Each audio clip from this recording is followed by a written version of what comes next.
we're joined here today by Anza, so thank you very much for joining us. If you want to give maybe a brief introduction to yourself, and then we'll kind of like go into the bio side.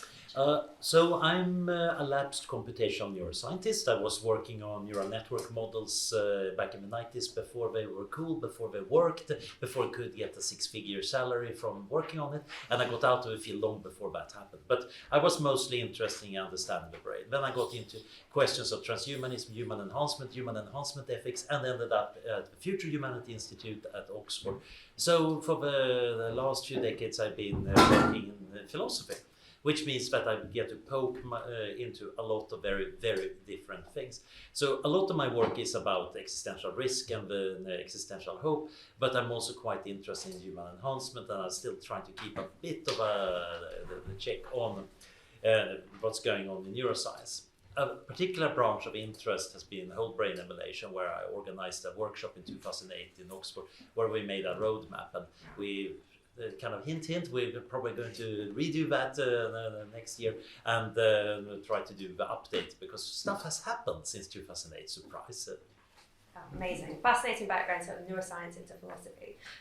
So what are you working on mostly at the moment? So what's got you excited, and why is it important, I guess? Yeah, what's important is very different from what gets me excited. This is, of course, a fundamental problem. At the same time, it's also linked to one of the areas that I think is both exciting and important, and that is happiness enhancement.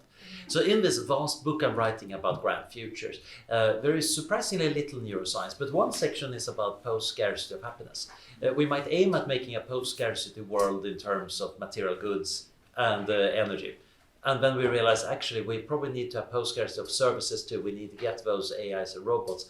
But beyond that, what else is there? Well, we have a real scarcity of happiness. I happen to be a very happy person because of a fluke of genetics and probably some self-training. But a lot of other people who deserve to be happy are not happy. Could we scale this up?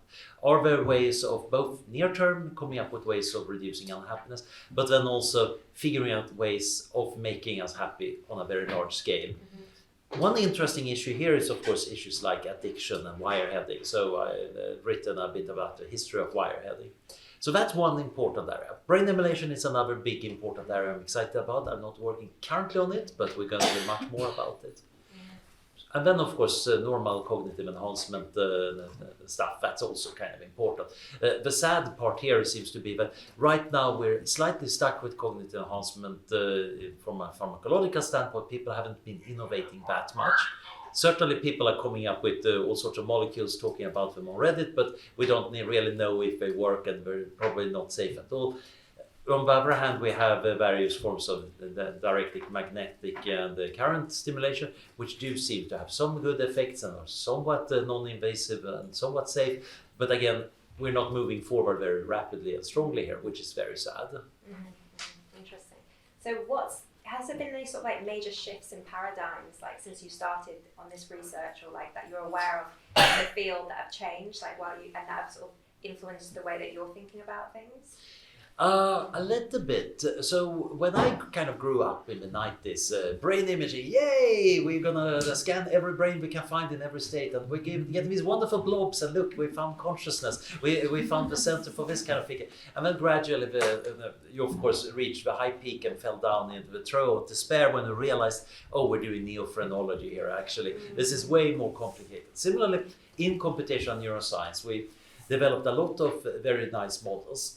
But when I go into computational neuroscience conference today, I notice that the posters are much nicer and they have much more neurons, but many of the models are not advancing as much as they should, which is really annoying because we're getting better data sources. This is where I think we have this interesting blockage. We're actually getting big data of various kinds into neuroscience, whether that is brain maps and genomics, or the beautiful ultrasound and non-invasive methods.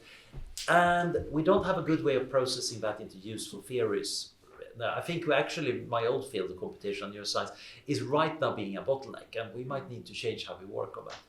In terms of bioethics, one interesting thing is when I came to Oxford in the early noughties, this was kind of the big battle about human enhancement and cognitive enhancement in particular. And a lot of bioethicists got very interested, partially because Francis Fukuyama was arguing this was a bad thing, and then a lot of bioethicists immediately, as a reaction, since he was close to George W. Bush, took the opposite side. So suddenly, us transhumanists got a lot of support. But that debate went on for about 10 years, and then it ended up with we clarified our positions, we understand what we think, but nothing much has happened there. I think what we should expect is, of course, as new techniques and technology show up, we're going to see the debate maybe restarting. Another important thing is, of course, now we actually have machine learning that is really powerful. And I think that's going to change a lot of things, because you can actually automate a lot of stuff that is being done in the lab. You were showing these amazing pictures where you reconstruct images directly from fMRI. That is, of course, done using a kind of essentially a linear regression thing.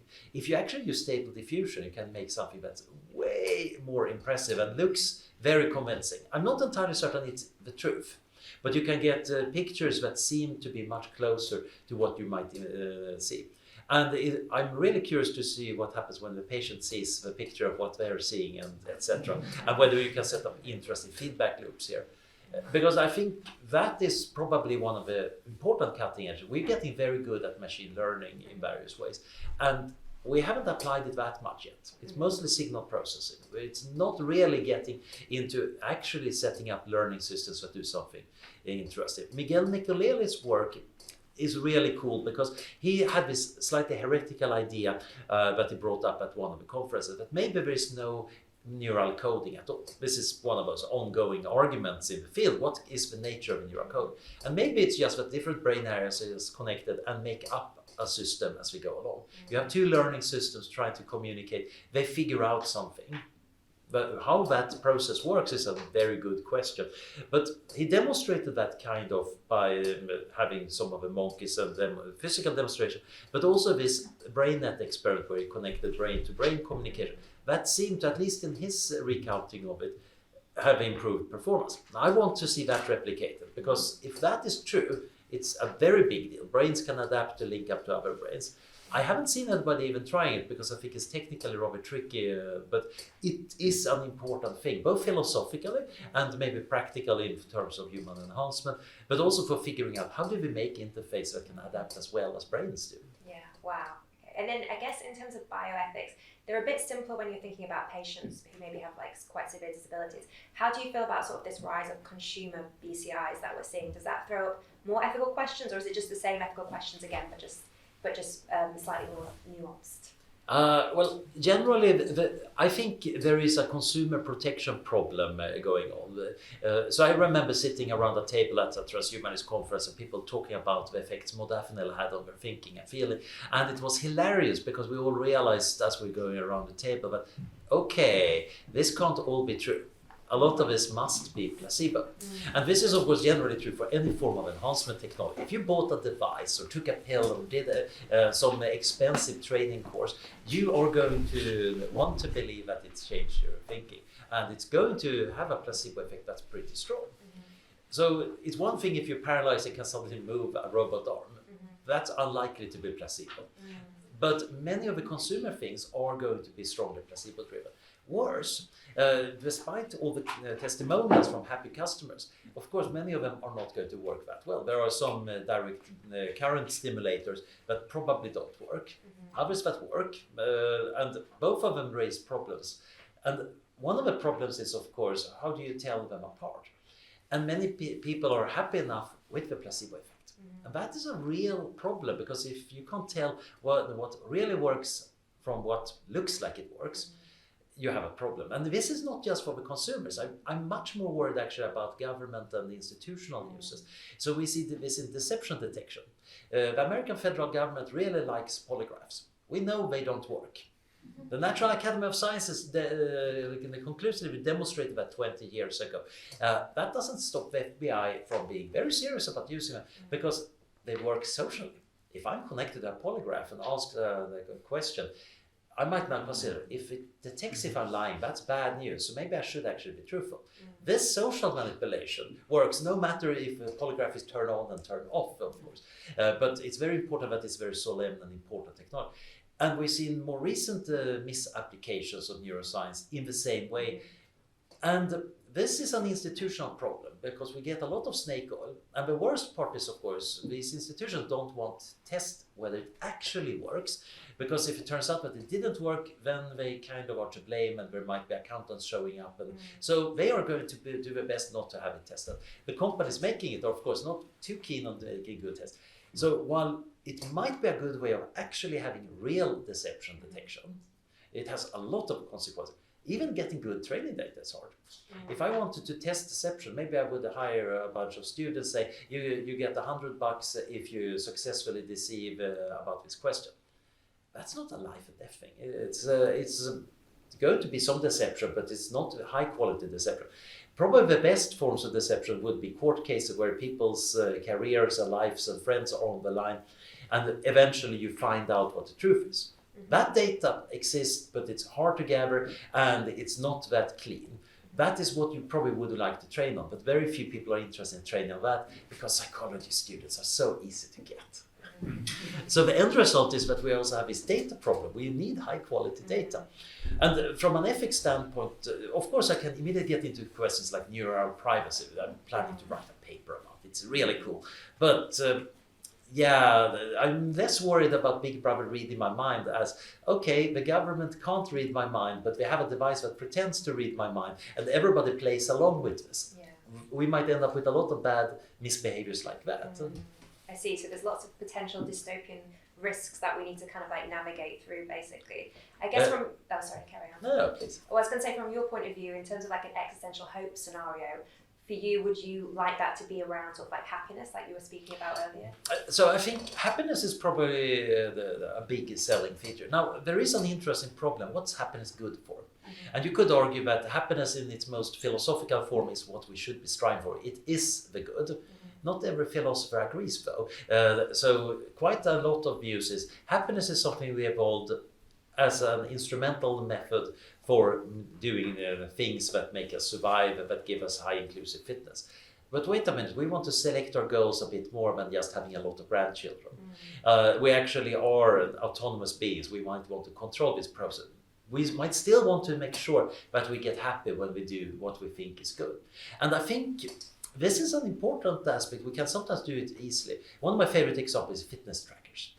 So when this is a dosimeter, not a fitness tracker. But when this buzzes, I'm not happy. But a fitness tracker, I notice it buzzes and I'm happy. I walk 10,000 steps.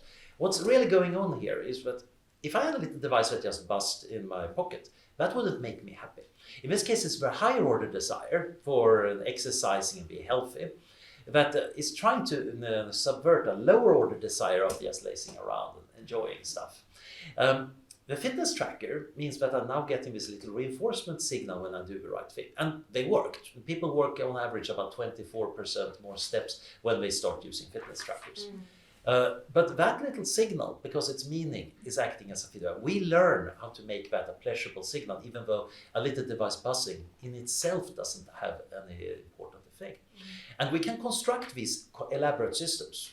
Children don't naturally find mathematics enjoyable, but you pat them on the head when they solve a math problem, and some of them realize this is actually quite fun, and then they start doing maths, and you no longer know whether to pat them on the head because you don't understand what they're doing, but they're now internalized the reward. They're enjoying being a mathematician and doing a lot of stuff. We do this all across life. Why does the brain do this in a fairly stable manner? I think that's one of the big unsolved and important neuroscience questions, which is also relevant for AI safety and AI alignment, because you want to have a self-rewarding system that builds internal reward signals that are stable and don't go haywire. So why we don't go haywire, why we don't all develop PTSD-like symptoms where some traumatic experience just comes back, or why we don't just create a goal of, I want to sit in a corner and drool, and I'm very happy with that. Why don't we all evolve into that state? That is a good question. There are similarly interesting things about brain plasticity. How do you actually have this general cortex learning how to communicate and run various new senses, various parts of our body that we were not necessarily evolved to deal with? That, if we could solve that, that would be super practical, good for medicine, Good for neuroscientific answer, good for AI, good for making systems and robots that you can exchange parts of and they learn how to do things differently. Wow, okay. And then of course we got the brain-computer interfaces to talk. I want to think about it from an AI alignment standpoint, for example. A few years back when Elon Musk started Neuralink, there was general face-palming around the office when he was spouting off that he didn't want to be a pet for the super AIs. And I wanted to steelman the argument, so I tried to look into in what ways could a neuro interface help us kind of beat super intelligent AI. Well, you could try to enhance humans so we're smarter. That seems to be rather tricky. Neural interfaces are cool, but they're rather hard to do. And even if you did a lot of enhancements, it seems unlikely that biological intelligence can eventually always beat non-organic intelligence. You could say, if you can't beat them, join them. We become cyborgs, we link up to the machines, haha, now we're going to be on the winning side. But that's actually not true. If a paperclip AI turns the universe into paperclips, but I happen to have had a few cool cyborg implants, I was not on the winning side. There is a very important difference here. You want to be causally effective in affecting what happens to the world. But then there is the interesting thing about value alignment. If the robot can check with my brain whether I approve or disapprove on its actions, so it's considering, should I push the little old lady in front of the truck or help her across the street? Anders is horrified by the thought of me throwing her in front of the truck, so let's not do that, let's help her across the street. Just that simple thing, accessing my value function or reward function, might be helpful. It might be even better if it also could understand the causal reasons for why do I want to help little old ladies. Now, it might be that neural interfaces are totally unnecessary here, because you could imagine the machine just asking me, or at least looking at whether I'm smiling or frowning at various suggestions. But it seems like being able to get some of the causal structure of why we think and feel what we do directly, without the filtering of me trying to explain why I think what I'm thinking, which is probably a bundle of rationalizations and poetic misunderstanding of what's actually going on in my head, might be a useful thing for making machines that actually do what we really want. And then ideally they might be critical about thinking about, should I really want what Anders wants, because he wants things that are actually mistaken. But we want to find ways of getting closer to that. And do you think that might tie in with what you were talking about earlier about the people sort of like the brain to brain interactions? Like if we have like, I suppose in the future there's brain to brain interactions, there's brain to AI interactions, will we even be able to differentiate between brain to AI interactions? Like, is that important? I don't know whether it's important. The problem is training. If we wanted to have a brain-to-brain communication, we would presumably have to spend a lot of time thinking at each other, and most of the time we would not notice any benefit. So there is a question, is that even worth doing? Science fiction scenarios always bring up cool things where you get group intelligences, but you leave out the really boring training montage, which might consist of years of these cyborg team essentially behaving like a married couple, and they're slowly growing together, but it might even be hard to tell how much is the brain-to-brain communication, how much is just the information that happens in normal bickering. I think what you want to do is figure out what forms of communication are good for what. So right now I'm using word and voice, and this has a lot of advantages. It's relatively quick, we are adapted to it, we don't need that much hardware for it. If I were to do this in writing, it would work very differently. It would also be much more permanent. Of course, this is getting recorded, but again, how do you find when I said something particularly smart or particularly stupid? We might hope some future speech-to-text system indexes this video and you can search for it. But it requires a very different form of overhead. And if in writing, I'm putting out my arguments in a different way. Now, if I were to transmit in my neural state, that's a very confused thing. It's very holistic, but it's also a very confused thing. It probably doesn't contain the kind of nice logical arguments I would like to have in an ethics paper. If I'm arguing for some ethical position, quite often I'm feeling it, but that feeling might not be relevant for it in good ethics. That good ethics you might argue for different schools of thought, even on what forms of information that should be. So when coming up with new forms of communication, we might want to figure out how to label them. So it's like Twitter and blogs are good for very different things. A brain-to-brain communication might be good if maybe that is the future of marriage. Maybe that is actually what you want to do. But you might also want to have a kind of speech-like communication, which might still not be linked by sound. And I think generally any form of communication is a big deal, because when it comes to cognitive enhancement, although I love the idea of making brains work better, it's tough because we're complicated things and we're constrained by a lot of biology. Yes, we might want to add on a lot of stuff, but again, it's complicated and hard. One of the tricks we have for doing enhancement is, of course, just putting a lot of clever brains in a room, having them network, either in a brainstorm where we have a conversation, or maybe we're writing papers, or we're having some structured exercise, putting a post-it note, or we divide each other into teams, and then the teams have a complicated order of structure. We can do all sorts of things by communication. And this gets to kind of my final point of this little micro lecture / rant, and that is humans are unique in that we have shared intentions. If you see a group of monkeys, they have a hard time sharing an intention. Yeah, we can generally want something, but we can't just sit down and have a chat beforehand. Okay, tomorrow we're going to do a raid over there and get all the fruit from that other tribe. And afterwards we're going to divide it in this way. By doing that, we humans can do something enormously clever. We can act with a collective intelligence even when we're not able to talk to each other. We can do sneaky stuff, but we can also set up things. So I want to participate in this raid because I know I'm going to get this much fruit. We have all agreed on this, and we all know, everybody else know we have agreed on this. So if the big bongo, the fiercest warrior in my monkey tribe, actually tries to grab more fruit, everybody else is going to know that and going to look down on him, and that's going to be embarrassing for him. So he's less likely to do. We create this shared intention, and we're very good at that. We can make shared intentions that carry across time.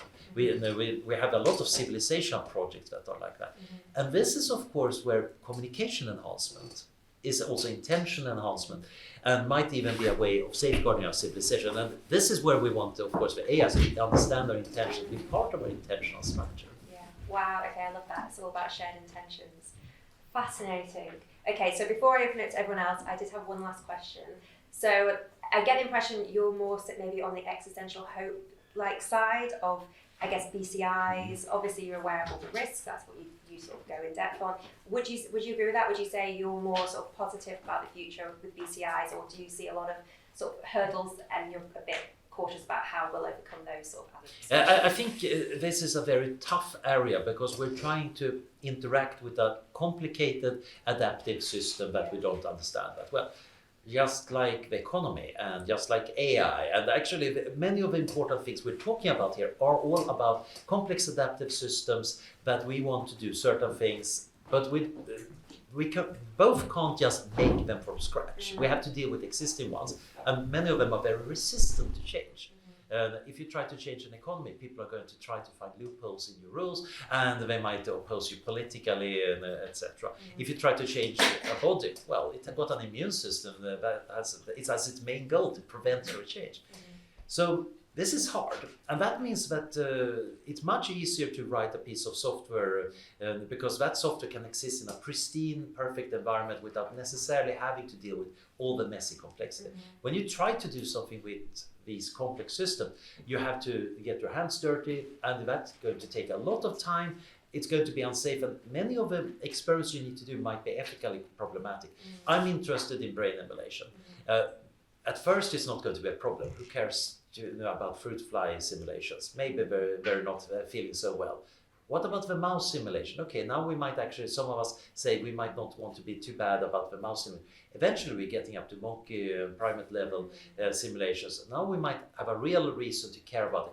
And eventually we are going to try to scan human brains. But what if we make kind of half of a human brain? Yeah, it's kind of a person and it's suffering, but do we turn it off? What do we do? Many of these experiments, as they get closer to the goal, get harder to do in a moral manner. And this is tricky. Sometimes you can fix things by solving a few basic things early on, and I think that's something we should be looking out for very much. But I do think there are very heavy hurdles here. So many technologies that don't need to care about that can zoom ahead much further. But that means that we also get tensions between our technologies and aspirations. We might have technologies that can enable us to do a lot of stuff, but we can't apply them in the domain where we want to apply them. We neuroscientists have been talking about that maybe neuroscience is good for education for a long time, and so far none have come of it, more or less. We have no good pedagogical methods based on neuroscience, really. A lot of them that are called neuro something or brain training something are common sense things. It's very hard to actually bring it into the classroom because it's a very different domain. So I'm optimistic. I think long term this is going to be awesome. Short term, it's going to be so much more of a slog. But then again, I'm also an old transhumanist by now. I'm half a century old. I have this interesting perspective of remembering what we were saying in the 90s and seeing how it turned out. And one of the good news is, things go way slower and faster than expected. We didn't expect AI to be this quick. We didn't expect space to make a comeback. We didn't expect nanotechnology to fall to the wayside because of stupid sociology of research. And we didn't expect CRISPR and so on and so. So there is a lot of unpredictability here. But generally, I think we're moving ahead at a fairly brisk pace. It's just that if we want to get enhanced, if we want to get life extension, if we want to have a cool cyborg body, which is the most likely way I will ever get a six-pack, then that's going to be taking a long while. It's going to be rather hard to implement. But it's worth doing, and people are doing things that I believe was super hard. So I'm kind of happy and optimistic about it. It's a really exciting time, isn't it, with the convergence of lots of technologies coming together, I think. Okay, thank you so much for answering all my questions. So I'm not sure what the time is, just want to double check. Okay, right, so we're going to have some more questions from, yes, Charlie, go for it. Yeah, I'm just impatient to get my hand up because I've been constructing a Merkle tree of your conversation between you two, and it's branching really quickly, and I'm trying to maintain my line of thought. So if I take that Merkle tree and I bisect it and I come down to the bottom, one thing that really sticks out to me is one, alignment, two, communication. And as an aside, if you haven't already, check out the Philip K. Dick novel, Home, which is about a secret society that controls the world because they can figure out how to communicate complete thoughts in like phoneme. Right? Yeah, so I know that one. Compressing it, and then interesting implications with Shannon, information capacity of communication channel, and brain-to-brain communication, right? So one thing I would love to hear you kind of talk a little bit more about is the importance of, you talked about brain-to-brain communication with AIs and humans as like a marital situation. What about a parent-child situation and the importance of development? One thing that I've studied that I think might be interesting here is the development of the striatum, which is a mapping of reward learning mechanisms and structures, and how important it is perhaps to think of AI as children, just as we do real children, right? Yeah. There is a really interesting paper on AI alignment as child rearing by the late Peter Eckersley and a co-author. That's really fascinating, but is literally thinking of it like that. And you could say that having a brain-computer interface to your child's brain might actually be a really good effect. There is something very interesting here because I think it totally creeps out some of you. Just like the marital thing, and indeed one of the interesting things about the neuroscience of love is that it seems like what happened was you got maternal pair bonding evolved in mammals, of course, for obvious reasons. And then later on in some of the lineages, we also got paternal pair bonding. We basically accepted that because dad needed to stay around and help rearing too. And then that became also, okay, we have pair bondings between the parents, so they stay together with each other too. And from that's probably the evolutionary background for our romantic love. But it seems to be using a lot of the same brain systems as we have for the maternal pair bonding and normal social affiliation and just friendship. So the one interesting issue here is how much do we want to have these neural interfaces to enhance these forms of bonding? And one of the issues here is that it used to be that we had few people to choose from to have relationships with. And then we ended up in this world where you can choose from a lot more people. And as many people have noted, we seem to have fewer really deep connections to other people, and this is making many people very worried and unhappy. While we have a lot of loose connections and Facebook likes and other interactions that are just in our address books, in our externalized brains. So the question is, would we want to enhance this deep relationship by having a neural interface system with that? Maybe that can work. The question is it also a good idea? And the answer is that depends on what kind of society we have. That depends on the kinds of family structures we have, which is somewhat up in the air. I think it would be good for some people to experiment on it. It might turn out to be a good idea. It might turn out to be a bad idea. It might turn out to be very dependent on some particular context. And this is the super annoying part. There would not be a scientific truth to it. It's rather, you would need to structure families like this. And the people who do it have nice explanations and weird cultural norms about it. And the rest of us might accept that or not accept that, but there is no truth to the matter. This is very different from how we normally develop technology and think about science. So many questions. We don't have loads of time. I need to talk faster. I'll go because you tried to ask me in the last session and we didn't get to you. So Yeah, I think so. My questions would be related. I'll come back to you as the same. So I'm developing this neurotech tree, and since I've started talking to people. Every time the concern I'm hearing, what if you start reading the thoughts? So all those risks that you described, they exist, but they're always like open question, and that's it. Yeah, and actually one should just start playing around. What would a society where you can read thoughts in various ways work like? So the standard scenario, everybody throws out this mind control society where the government can see what you're thinking and will stop the bad thoughts. But you could also have this other scenario I had in a role-playing game. This was a crazy libertarian planet. Basically, imagine Ayn Rand, the transhumanist, filling an entire planet and building a society. And you had little fMRI-like devices that was part of your standard augmented reality set. So you could actually see a brain scan of the other person that you're talking to. So you could actually check that they're truthful about what we're saying, etc. Except, of course, you can totally run software to fake the response. So one of the traits that develop as a natural response is sometimes you do something unexpected or rude in order to check that that's not software doing simulation, but rather this must be the person. So the end result is, of course, this insufferable planet of these objectivist transhumanists who are also doing very random and rude stuff continually because that's just a way of doing a friendly check on everybody's mind state. You can get very different scenarios here. You can get trustworthiness, but you also need a way of establishing trustworthiness. You can get control. You could maybe get situations where, okay, we all become very tolerant after a while because we can see each other's thought, except that we actually don't know which of these options are likely. And they also, again, depend on the framing and social context we make them. I just wanted to put it a bit more concrete. So we need to educate our society also to be less afraid of BCIs. If we could think about like concrete challenges that we can solve, that we can pose, I don't know, put money into, could you find something? Putting on my annoying philosopher hat, I will immediately take exception to your first sentence. We need to make society more tolerant of BCIs. Should we? Maybe we ought to make it intolerant of BCI. Maybe it's a good thing not to have BCI around. We shouldn't just automatically assume BCI is a good thing. That technology in itself is just a device. The framing can make it a very good thing or a very bad thing. I love the previous talk because that gave a good idea about why we're so excited about it.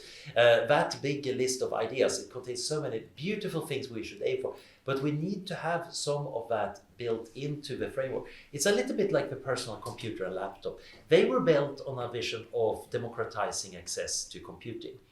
No longer it was the home of men in white lab coats or big companies. No, everybody should have a computer and it should be theirs. I think that's a very important way of trying to put a social framing on a technology. This doesn't always stick. Sometimes it gets weird. The cryptocurrencies came out of a mind space of the libertarian activists thinking we need to undermine the state power by democratizing monetary control. And then everything ran off and became very weird in interesting and horrifying ways. That's probably going to happen whenever you try to put in a social framework for any technology. But I do think the concreteness is good. But many of the things that I think BCIs will eventually be important for are far away from what people normally think about. And it would be very hard to give a good picture to stimulate that. For example, a way of stimulating jhana consciousness is a really good thing for happiness enhancement. Non-addictive pleasure on tap. Yeah, except that most people will not be able to think that thought. Pleasure on tap sounds really like drugs. Non-addictive at the same time. That's not possible. I heard philosophers seriously argue that no, you can't have a pleasure that's not going to be attractive.